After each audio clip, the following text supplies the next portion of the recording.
ಜೀವನ ನಮ್ಮದೇ ಪ್ರತಿಬಿಂಬ. ಅಣ್ಣ ತಂಗಿ ನಡುವಿನ ಜಗಳ ತಾರಕಕ್ಕೇರಿ ತಂಗಿಯ ಗೊಂಬೆಯನ್ನು ಅಣ್ಣ ಒಡೆದು ಹಾಕಿದ.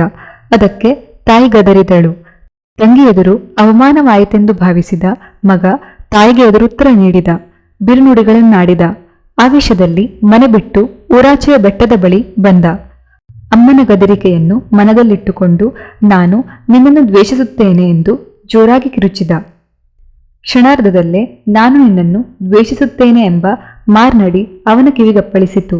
ಬಾಲಕನಿಗೆ ಭಯವಾಗಿ ಮನೆಗೆ ಓಡಿಬಂದು ಅಮ್ಮನ ಮಡಿಲಗೂಡಲ್ಲಿ ಗುಬ್ಬಚ್ಚಿಯಾದ.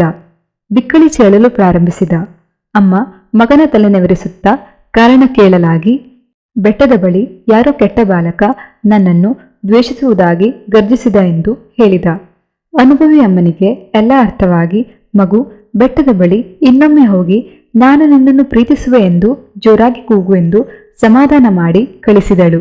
ಬಾಲಕ ಹಾಗೆ ಮಾಡಿದಾಗ ನಾನು ನಿನ್ನನ್ನು ಪ್ರೀತಿಸುವೆ ಎಂಬ ದನಿ ಬೆಟ್ಟದ ಸುತ್ತಲೆಲ್ಲ ಮಾರ್ದನಿಸಿತು. ಅತೀವ ಸಂತೋಷಗೊಂಡ ಬಾಲಕ ಮನೆಗೆ ಮರಳಿ ಹೀಗೇಕೆ ಎಂದು ಕೇಳಿದಾಗ ಮಗು, ಜೀವನ ಎಂಬುದು ಒಂದು ಪ್ರತಿಫಲಕವಿದ್ದಂತೆ. ನಾವು ಸುತ್ತಲಿನವರಿಗೆ ಏನನ್ನು ನೀಡುತ್ತೇವೋ ಮರಳಿ ಅದನ್ನೇ ಪಡೆಯುತ್ತೇವೆ. ಆದ್ದರಿಂದ ಸಮಾಜಕ್ಕೆ ಸಾಧ್ಯವಾದಷ್ಟು ಒಳ್ಳೆಯದನ್ನೇ ಕೊಡುಗೆಯಾಗಿ ನೀಡಲು ಯತ್ನಿಸಬೇಕು ಎಂದು ಅಮ್ಮ ತಿಳಿ ಹೇಳಿದಳು.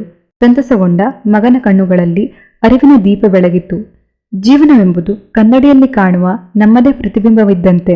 ನಮ್ಮ ಆಲೋಚನಾ ವಿಧಾನ ಮತ್ತು ನಡವಳಿಕೆಗಳ ಕುರಿತಾಗಿ ನಾವು ಸದಾ ಜಾಗೃತರಾಗಿರಬೇಕು. ಬದುಕಲ್ಲಿ ನಮಗೆ ದಕ್ಕುವ ಜಯ, ವೈಫಲ್ಯ ಎಲ್ಲವೂ ನಮ್ಮ ಚಟುವಟಿಕೆಗಳ ಪ್ರತಿಫಲಗಳೇ. ಬೇವಿನ ಸಸಿ ನೆಟ್ಟು ಮಾವಿನ ಹಣ್ಣನ್ನು ಪಡೆಯಲಾದೀತೆ. ಕೊಳೆತ ಮನಸ್ಸು ಬದುಕನ್ನು ಕೆಡಿಸುತ್ತದೆ. ಪ್ರಬುದ್ಧ ಮನಸ್ಸು ಬಾಳನ್ನು ಬೆಳಗುತ್ತದೆ. ನಡತೆ ಎಂಬುದು ತಳಪಾಯದ ಕಲ್ಲಿದ್ದಂತೆ. ಅದರ ಮೇಲೆ ಜೀವನ ಸಾರ್ಥಕತೆಯ ಕಟ್ಟಡ ಕಟ್ಟಬೇಕು. ತನ್ಮೂಲಕ ಬದುಕನ್ನು ಸುಂದರವಾಗಿಸಿಕೊಳ್ಳಬೇಕು. ಈ ವಿಡಿಯೋ ನಿಮಗೆ ಇಷ್ಟವಾದಲ್ಲಿ ವಿಡಿಯೋಗೆ ಲೈಕ್, ಶೇರ್ ಹಾಗೂ ಸಬ್ಸ್ಕ್ರೈಬ್ ಮಾಡಿ. ಧನ್ಯವಾದಗಳು.